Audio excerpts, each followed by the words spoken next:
C'est pas parce que elle va pas toucher la communauté qu'on va dire que ça ne concerne pas. On doit être dans le souci de l'intérêt général. C'est important. La société, ça nous concerne, c'est notre société. Au-delà des divergences, de la diversité qui existe entre les croyances, mais la stabilité de la société française, son essor, son bien, c'est une chose qui nous concerne.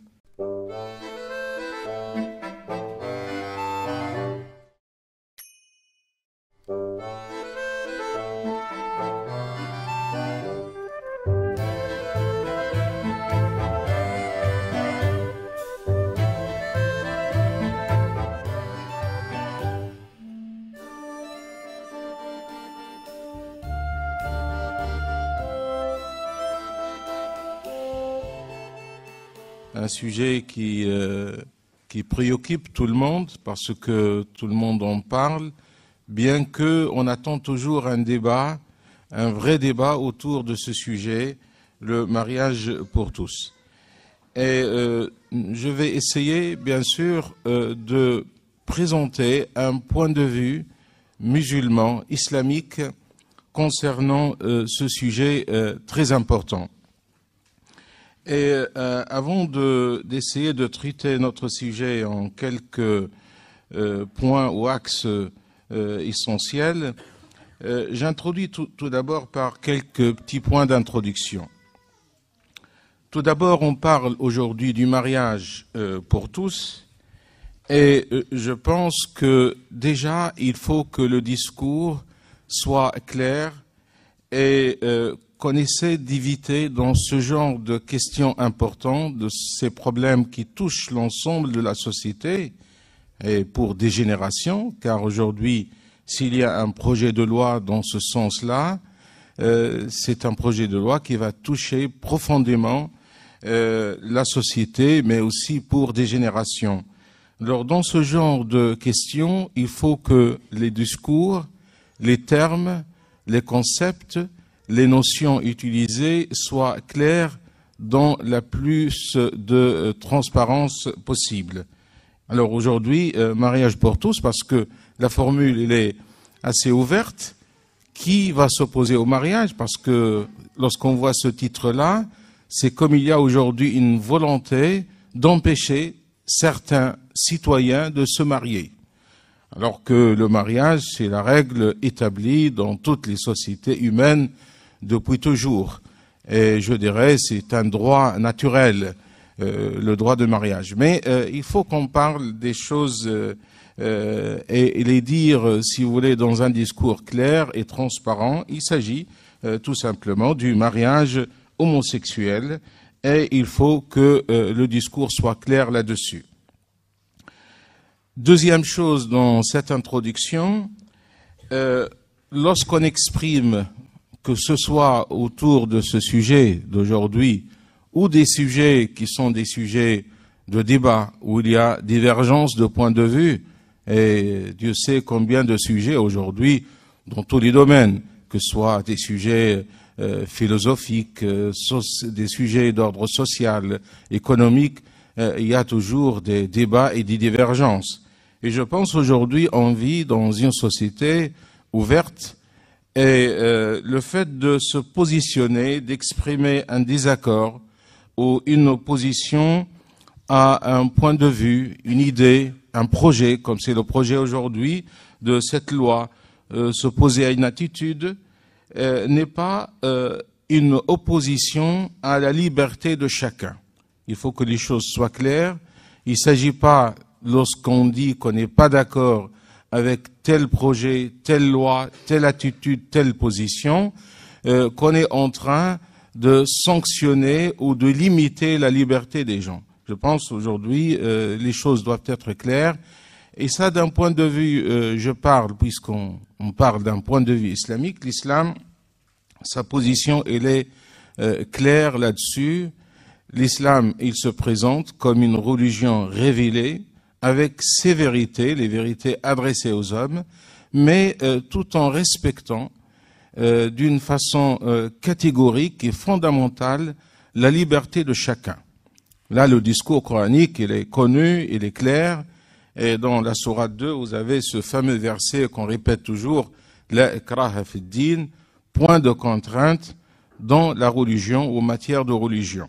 Et je dois dire, si dans la religion qui vient de Dieu, un discours adressé aux hommes, il est interdit, formellement interdit, d'user d'un moyen de contrainte, quelle que soit la contrainte, matérielle ou psychologique ou morale, cela veut dire que lorsqu'il s'agit d'autres questions, on doit toujours être dans cette ouverture et dans ce respect.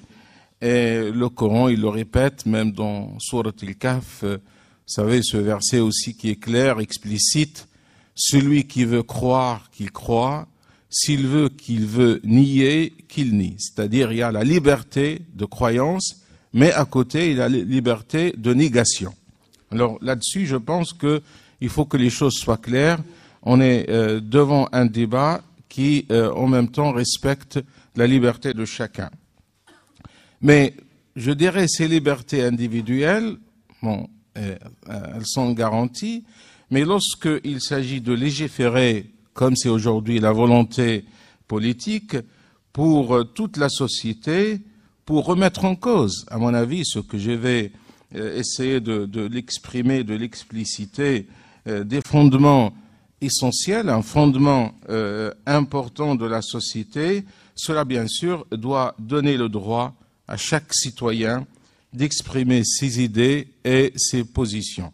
Bien sûr, chacun il va partir de ses références, de ses valeurs, mais je dois dire que ces références, elles s'entrecoupent, elles ne sont pas, si vous voulez, des références isolées qui sont valables pour certains et non valables pour d'autres, parce que nous allons voir ici qu'on touche quand même une question fondamentale autour duquel il y a un large consensus entre les différentes familles religieuses, les confessions et leurs religions. Alors, ce que je vais essayer d'exprimer ou d'exposer concernant notre sujet, c'est un point de vue islamique. Et j'ai choisi de parler d'un point de vue islamique, de ne pas parler de la vie de l'islam, pour aussi dans cette ouverture d'esprit, pour qu'on laisse le débat aussi ouvert. Mais c'est un point de vue, bien sûr, qui essaie de partir de la référence, de citer les textes, ce que je vais essayer de faire, notamment les textes coraniques, mais on va bien sûr aussi l'exprimer dans une dimension universelle. Alors, je dirais par rapport à la position générale, je dois le dire dès maintenant parce que de toute façon la position elle est claire et connue, que mariage entre deux personnes du même sexe, d'ailleurs il faut tout changer aujourd'hui pour appeler ça mariage parce que même pour la définition juridique jusqu'à maintenant dans le code civil, le mariage c'est toujours entre deux personnes de sexe différents. Alors, d'où justement aujourd'hui les effets considérables de ce loi s'il est voté, de tout en fait mettre en cause les normes et les lois et les codes pour supprimer père et mère et de parler que de parents, etc. Je dirais que la position déjà exprimée des différentes religions autour de la question, c'est une position unique. Toutes les religions présentes, les grandes religions aujourd'hui en France, ils ont exprimé leur point de vue pour refuser religieusement ce mariage entre deux personnes du même sexe. Là, je parle encore une fois par rapport, comme j'ai dit, à la position de la religion qui ne touche en rien la liberté des gens, mais là, il s'agit quand même, comme j'ai dit, d'une question qui concerne l'ensemble de la société à travers un projet de loi. Alors, pour essayer d'expliciter un petit peu la position de l'islam telle que je l'ai conçue, telle que je l'ai compris, à travers les différentes problématiques posées par le mariage pour tous, en essayant de revenir, bien sûr, aux textes, et notamment les textes coraniques. Alors, le mariage pour tous, il pose, à mon avis, trois problématiques essentielles. Et là-dessus, je trouve que la position islamique, elle est claire, il est important de le faire savoir, car nous sommes justement dans ce débat autour de cette question, nous espérons, nous attendons qu'il y a un vrai débat, effectivement, où tout le monde peut s'exprimer.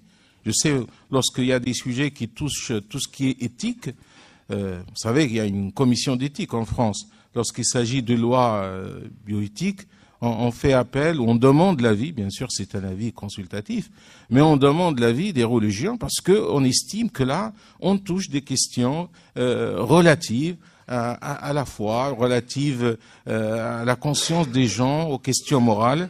Je pense aussi cette question, elle est aussi importante, fondamentale, et il est intéressant, enrichissant aujourd'hui dans une société de diversité que les points de vue religieux puissent s'exprimer. Alors, les trois problématiques, tout d'abord, il y a ce projet du mariage pour tous, il met en question un principe que je pense fondamental et qui est rappelé dans le Coran, qui est le principe du couplage, ce qu'on appelle Qanoun al-Zawjiyya, même c'est une loi, la loi du couple.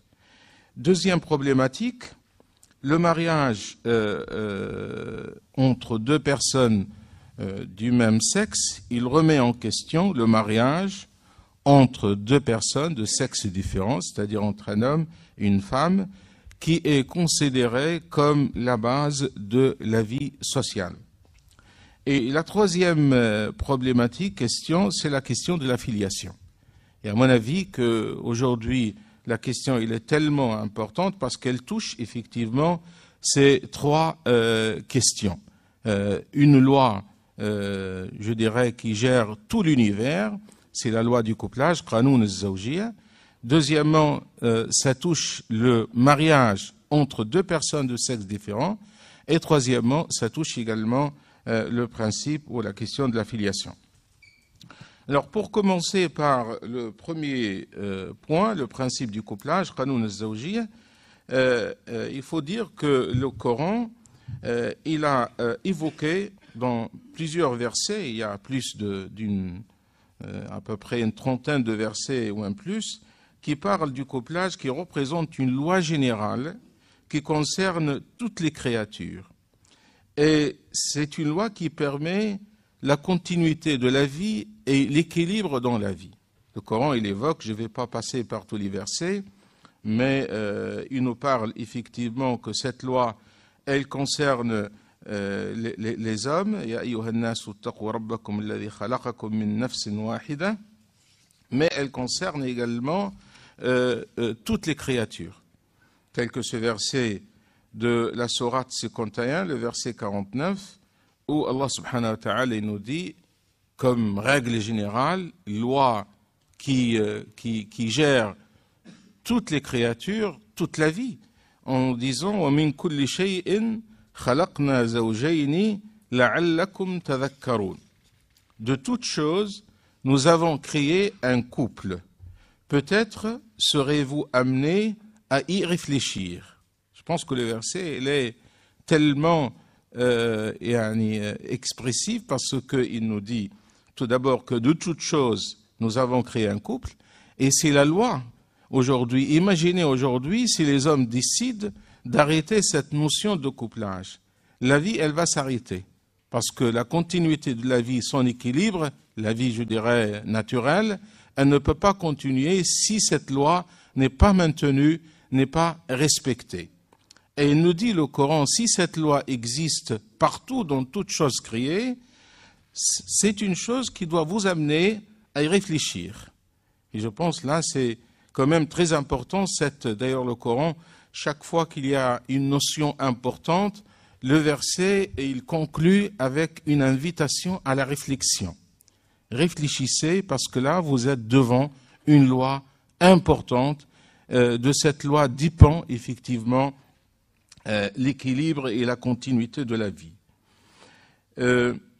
Également, nous pouvons lire dans la sourate 53, les deux versets 45-46, où Allah subhanahu wa ta'ala nous dit وَأَنَّهُ خَلَقَ الزَّوْجَيْنِ الذَّكَرَ وَالْأُنْثَى مِنْ نُطْفَةٍ إِذَا تُمْنَى, que c'est lui qui crée les deux éléments du couple. Car parler de az-zawjiyya, ça suppose bien sûr, et ça exige, deux composants, deux éléments qui forment le couple. Parce que le couple, c'est toujours formé par deux éléments. Et ici, il dit les deux éléments, le mâle et la femelle. Parce que si cette question n'est pas posée aujourd'hui pour mariage entre deux personnes du même sexe, on dit pourquoi le Coran il précise min al-dhakar wal-untha.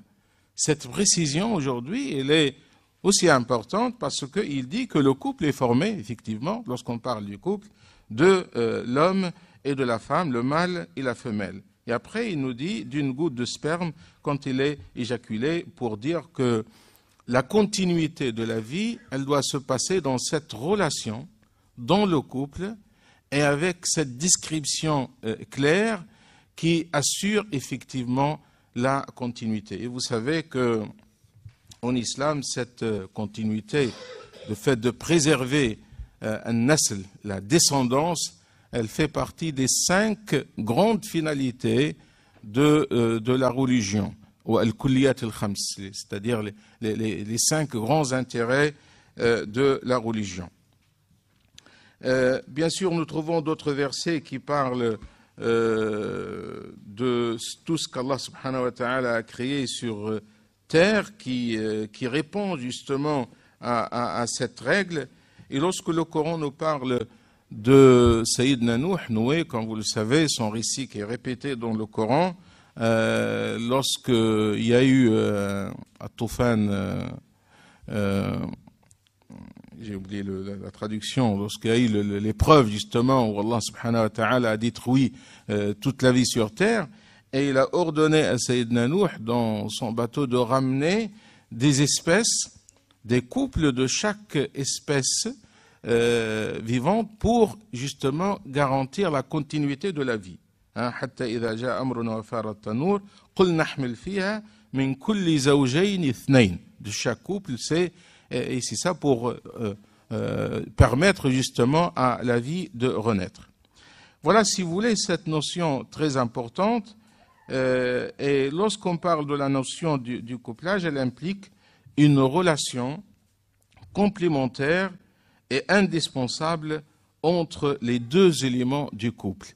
Et là, je trouve, il y a aussi cette dimension importante, car la relation entre les deux parties du couple, ou les deux éléments de ce couple, parler du couple, mais dans cette relation complémentaire et indispensable, implique bien sûr qu'il y a bien sûr des ressemblances, c'est l'essentiel, le fondement de ressemblance, mais aussi avec quelques différences, des spécificités qui doivent se retrouver ensemble pour former un ensemble unique.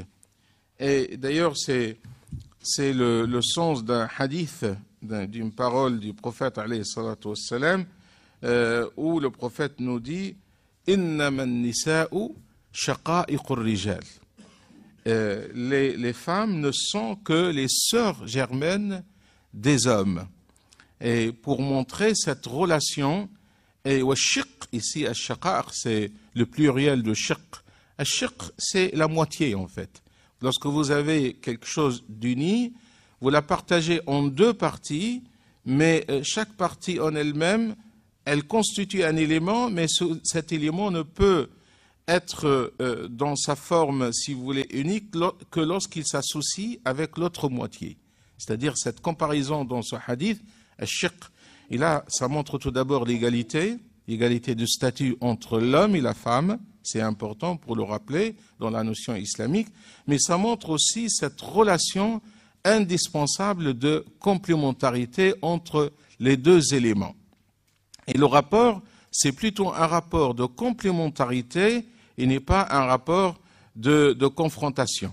Il y a beaucoup, si vous voulez, d'implications par rapport à cette notion, effectivement, de zawj, az-zawjayn, cette notion du couplage qui fait que deux éléments, des ressemblances, des différences, des spécificités, mais dans une relation d'union et de complémentarité tout à fait indispensable. D'ailleurs, le mot moitié, parmi les synonymes de moitié, époux, pour montrer que deux moitiés qui vont se réunir ensemble pour former justement cette الزوجية ou الزوجين. Alors voilà la première chose, et je trouve aujourd'hui, lorsque on veut instaurer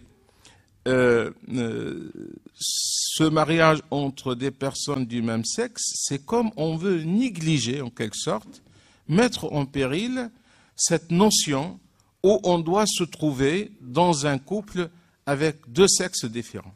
Et je pense là, on va ébranler effectivement un fondement essentiel dans la fondation même et dans de la société, et je dirais de la société humaine depuis les nuits du temps. C'est toujours pareil.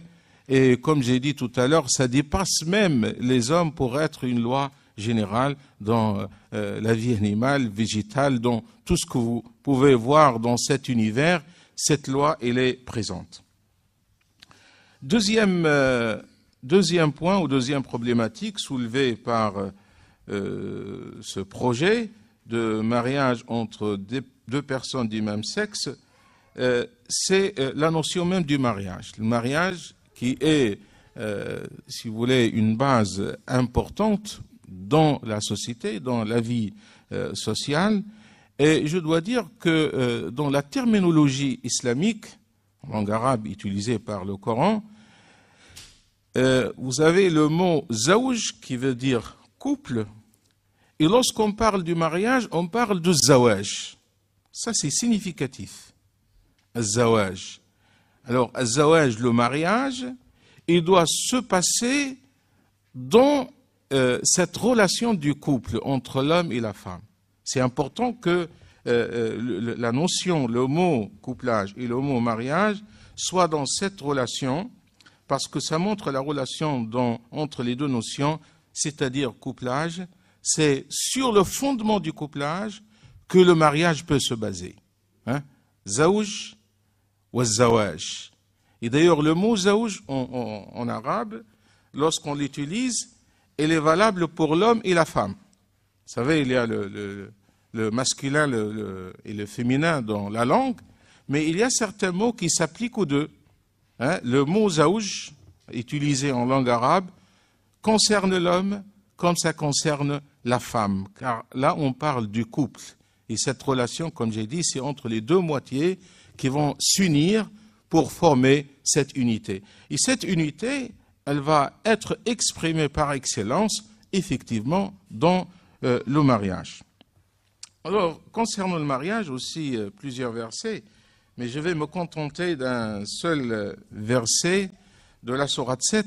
Mais avant de citer ce verset-là, je dois dire que dans le fiqh, la jurisprudence musulmane, comme vous le savez, généralement les élèves de théologie savent bien qu'il y a trois grandes parties dans le droit musulman. Il y a ce qu'on appelle la partie cultuelle, c'est-à-dire la jurisprudence concernant les actes cultuels, fiqh al-ibadat. Et la deuxième grande partie, c'est la famille. C'est-à-dire, pour vous montrer combien la famille, elle est très importante dans la vision islamique, qu'une très grande partie de la jurisprudence, elle concerne bien sûr la famille. Et lorsqu'on parle famille, on parle essentiellement, et le premier chapitre, c'est effectivement le mariage. Et la troisième partie, c'est bien sûr al-mu'amalat al-maliya, les transactions commerciales et financières. Alors dans ce verset 7, le verset 189, de la sourate 7, Allah subhanahu wa ta'ala, il nous parle justement de ce passage, effectivement, de la notion du couple au mariage, pour arriver justement à la filiation, parce que ce sont les trois points qui sont évoqués effectivement dans ce verset, avec cette relation entre ces différents, bien sûr, notions. Il dit, c'est lui qui vous a créé d'un seul être dont il a tiré son épouse afin qu'il pût trouver sa sécurité auprès d'elle. Dans le Coran, il évoque cette relation de sécurité, de sérénité, le gîte et d'ailleurs il est prononcé dans une façon qu'il est valable dans les deux sens. C'est-à-dire que cette cette relation entre les deux parties du couple, les deux éléments du couple, c'est elle qui va créer cette sérénité, si vous voulez, le gîte, comme il dit le Coran dans un autre verset. Et après, il nous parle que cette relation qui est dans la sérénité, après que l'homme ait cohabité avec sa femme, celle-ci conçut et sentit un léger fardeau qui ne lui causait aucune gêne. Puis lorsqu'elle s'en trouva plus lourde, c'est-à-dire il parle bien sûr de la grossesse, les deux époux adressèrent à leur Seigneur cette prière: « Si tu nous donnes un enfant sain, nous t'en serons reconnaissants. » Eh bien, dans ce verset où on parle tout d'abord de la même origine entre l'homme et la femme, cette relation qui va amener à enfanter, avoir un enfant, et cette prière adressée à Allah subhanahu wa ta'ala pour dire qu'on est reconnaissant de ce bienfait d'Allah subhanahu wa ta'ala. Et comme vous le savez, les fuqaha, ils ont parlé des finalités, si on peut dire, du mariage. L'imam al-Ghazali, par exemple, dans son livre de l'Ihya, il a parlé de plusieurs finalités. Le mariage en islam, c'est pas uniquement une relation entre deux personnes, bien sûr, qui s'aiment, etc., mais il a beaucoup de dimensions. Il y a certainement cet amour, d'ailleurs le Coran le dit dans le verset وَمِنْ آيَاتِهِ أَنْ خَلَقَ لَكُم مِّنْ أَنفُسِكُمْ أَزْوَاجًا لِتَسْكُنُوا إِلَيْهَا وَجَعَلَ بَيْنَكُمْ مَوَدَّةً وَرَحْمَةً. Dieu a créé entre vous, il a dit al-mawadda, c'est l'amour, c'est l'affection, wa-rahma, c'est la miséricorde. D'ailleurs là aussi c'est un autre verset qui parle de la stabilité dans cette relation entre les deux époux, qui est fondée sur ces deux fondements essentiels, à savoir l'amour, l'affection, mais aussi la miséricorde. Et la miséricorde, elle vient en secours, si vous voulez, lorsque l'amour il est en danger. Dans la vie du couple, généralement, l'essentiel, c'est l'amour, l'affection, mais parfois, dans les comportements de tous les jours, cette relation basée sur l'amour, elle peut être affectée par une certaine faiblesse. Et là, on doit actionner la miséricorde. La miséricorde dans le sens, on doit prendre en compte la faiblesse de l'autre. Vous savez, là, ce verset, il est important, surtout au moment des conflits dans les familles, parce que les gens ont tendance de demander au mufti pour leur dire quelles sont les listes des droits et des devoirs de l'un et de l'autre. Et généralement, lorsqu'on me pose cette question, je leur dis, si vous allez parler des listes et des droits et des devoirs, sachez que vous rentrez là dans une relation difficile, parce que c'est très difficile de trancher sur ce plan-là des droits et des devoirs. Mais revenez à la base. La base, c'est comme Allah subhanahu wa ta'ala l'a dit, c'est al-mawadda wal-rahma. Parce que les relations difficiles, ça s'explique effectivement que ces deux bases sont ébranlées. Il faut revenir pour consolider les deux bases essentielles, al-mawadda wal-rahma. Là, c'est juste pour commenter ce verset. Mais pour revenir justement aux finalités, l'imam al-Ghazali, il parle parmi les finalités, la descendance effectivement, al-walad. Le Coran al-Karim, il évoque toujours, parce que c'est dans la continuité justement des sociétés humaines, dans la continuité, et là aussi c'est une loi générale, qu'il y a cette loi de descendance à travers justement le mariage concernant bien sûr la vie humaine. Alors le troisième point, c'est la filiation qui est la base de continuité, mais aussi de solidarité familiale. Et là-dessus, la position islamique, elle est stricte par rapport à la filiation. Elle exige justement une transparence totale par rapport à la question de la filiation. Tout d'abord, cette filiation, elle est considérée, encore une fois, comme un bienfait, comme le dit le Coran. Wallahu ja'ala lakum min anfusikum azwajan wa ja'ala lakum min azwajikum banina wa hafada. Dans la sourate 16, le verset 72, Dieu vous donne des épouses issues de vous-même, et de vos épouses, il vous donne des enfants et des petits-enfants, et il vous pourvoit d'excellents aliments. Vont-ils donc croire à ce qui est faux et renier les bienfaits du Seigneur? Et vous savez que dans la vision islamique, la notion de rahim, c'est-à-dire ce sont les proches, c'est le cercle le plus large, parce que l'islam il a insisté dans le cercle, la famille, c'est pas uniquement dans la relation entre l'homme et la femme et les enfants, c'est la famille dans son cercle le plus restreint, ou ce qu'on appelle aujourd'hui les familles nucléaires. Mais en islam, il y a aussi le cercle de la grande famille, qui représente ces relations entre les proches, qui est un moyen de solidarité très importante. Et vous savez, dans le fiqh, on insiste beaucoup sur ce devoir de solidarité entre les proches. Et lorsqu'on parle de l'aumône, par exemple, de l'aide, du soutien, on recommande tout d'abord que ce soutien doit commencer dans le cercle, tout d'abord, de la famille. Car la société, elle est composée de familles. S'il y a cette solidarité dans le cercle large de la famille, on va certainement favoriser une solidarité qui touchera, bien sûr, le plus large cercle de la société tout entière. Alors, cette ar-rahim, beaucoup de hadiths, bien sûr, qui recommandent le fait de sauvegarder, de préserver les liens de parenté, les liens familiaux, etc. Et il est dit même que dans un hadith qudsi, Allah subhanahu wa ta'ala, il nous dit que ar-rahim mushtaqqun min ar-rahman. Il est dérivé de ar-rahman qui est le miséricordieux. Et ar-rahim, ça nous rappelle effectivement ar-rahma, qui est la miséricorde, cette relation de bonté qui doit réunir les hommes. Et le Coran, il nous met en garde justement que toute atteinte à cette relation de soutien, de bonté, de solidarité dans ce cercle des proches, il peut mettre le désordre sur terre, tel que ce verset de la sourate 47, le verset 22, où Allah subhanahu wa ta'ala il nous dit فَهَلْ عَسَيْتُمْ إِن تَوَلَّيْتُمْ أَن تُفْسِدُوا فِي الْأَرْضِ وَتُقَطِّعُوا أَرْحَامَكُمْ.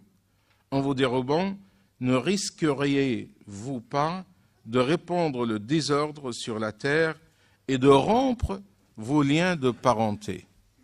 De répandre le désordre sur la terre et de rompre vos liens de parenté. Et vous savez, aujourd'hui, avec ce projet, toute cette question de filiation, elle va être totalement mise en cause. Et c'est à partir justement de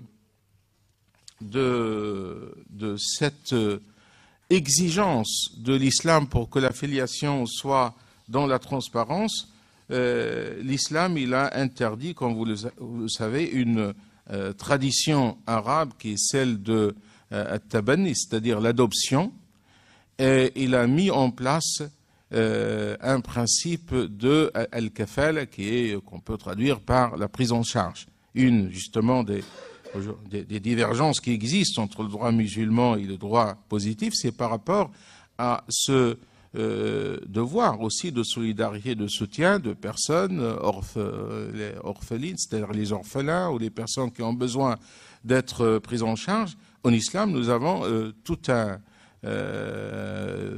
principe, un grand principe de l'kafala, alors que l'islam il a interdit une tradition qui existait dans l'époque avant islamique, celle de at-tabanni, l'adoption. Et d'ailleurs, l'interdiction était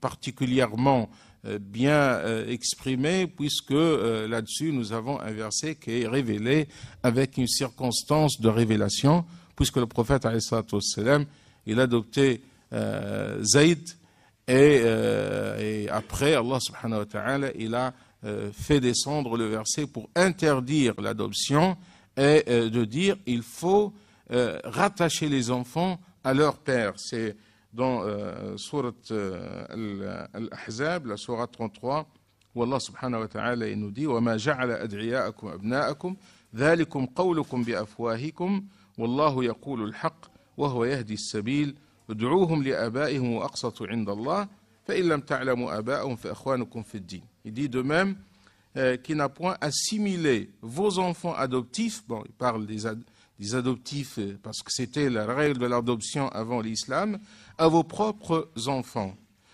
Ce ne sont là que des propos que vous prononcez à la légère. Dieu dit la vérité et c'est lui qui montre le droit chemin. Appelez les enfants adoptifs par le nom de leur vrai père. Appelez les enfants adoptifs par le nom de leur vrai père. Cela est plus juste auprès de Dieu. Si vous ne connaissez pas leur père, considérez-les comme vos frères en religion ou comme vos alliés. Aucun grief ne vous sera fait de vos erreurs. Vous voyez bien que la règle elle est stricte justement pour garder la transparence totale par rapport à la filiation. Et là aussi, on se trouve malheureusement dans cette mise en cause, en question par rapport aussi à ce principe. Voilà brièvement ce qu'on peut dire par rapport à cette réflexion, ce point de vue concernant ce projet de loi dit mariage pour tous, c'est-à-dire entre deux personnes du même sexe, et à mon avis qui met en cause quand même des fondements essentiels de notre point de vue islamique. Bon, chacun il peut bien sûr fonder son point de vue à partir de ses références, mais on voit bien ici qu'il y a quand même une notion importante du couplage qui est mise en cause. Il y a la relation entre l'homme et la femme dans le cadre du mariage aussi qui est mis en cause. Et il y a aussi la notion de la filiation. Voilà, je m'arrête là. Je vous remercie de votre attention. Wassalamu alaikum wa rahmatullahi wa barakatuh.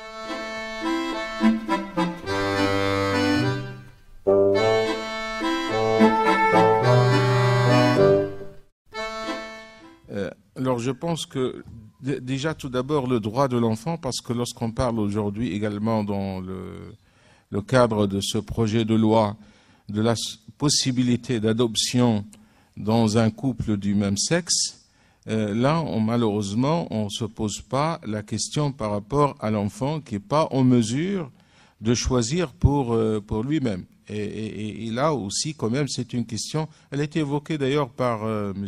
Baudis, qui représente aujourd'hui les droits, et la nouvelle institution qui concerne les droits.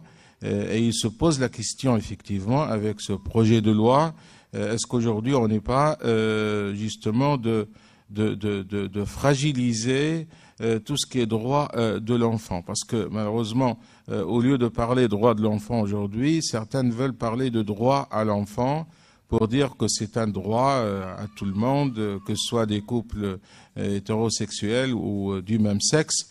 Mais malheureusement, on laisse de côté le droit de l'enfant de vivre justement dans une famille où il y a, je dirais, cet équilibre.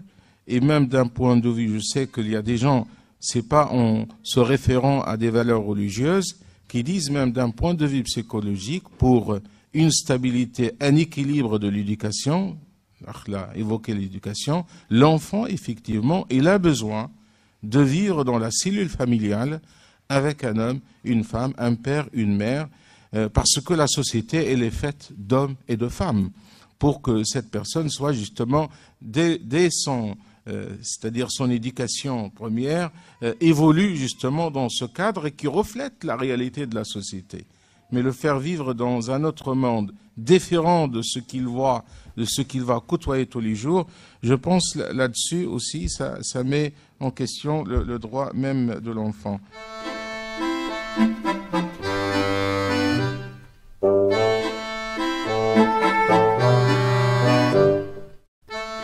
Il est vrai, nous devons prendre part, parce que nous, les musulmans, aujourd'hui, il y a cette question qui nous touche, qui touche toute la société, certainement, mais peut-être on est un petit peu sensibilisé par cette question, parce que ça quand même touche quelque chose de très important, la question de la famille, le mariage, la filiation, etc.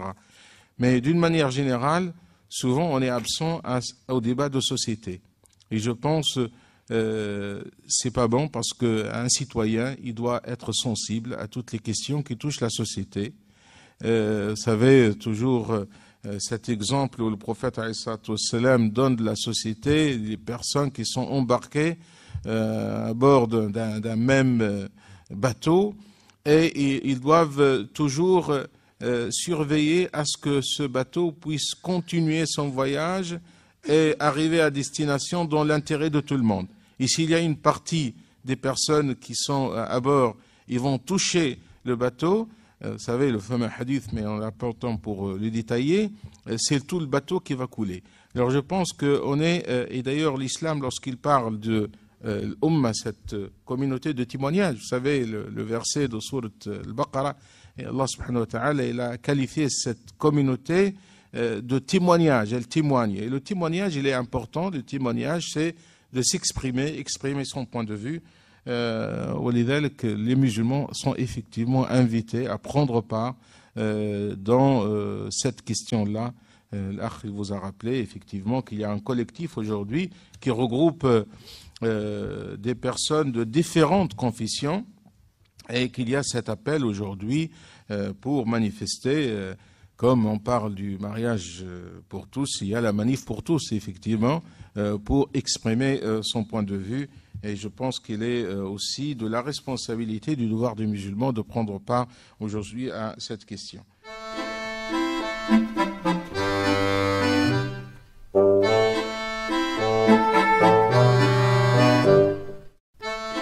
Comme j'ai dit tout à l'heure, c'est pas parce qu'elle ne va pas toucher la communauté qu'on va dire que ça ne concerne pas. On doit être dans le souci de l'intérêt général. C'est important. La société, ça nous concerne, c'est notre société. Au-delà des divergences, de la diversité qui existe entre les croyances, mais la stabilité de la société française, son essor, son bien, c'est une chose qui nous concerne. Ça doit nous toucher. Le prophète, alayhi salatu wassalam, et tous les prophètes, vous savez, revenez au discours coranique, lorsqu'ils s'adressent à leur peuple, ils disent toujours « Ô mon peuple, ya qawmi ». Vous trouvez cet appel qui est répété par tous les messagers. C'est-à-dire, malgré la position d'hostilité que ces peuples ont eue contre les messagers, ils sont restés toujours dans cette relation d'appartenance à la société.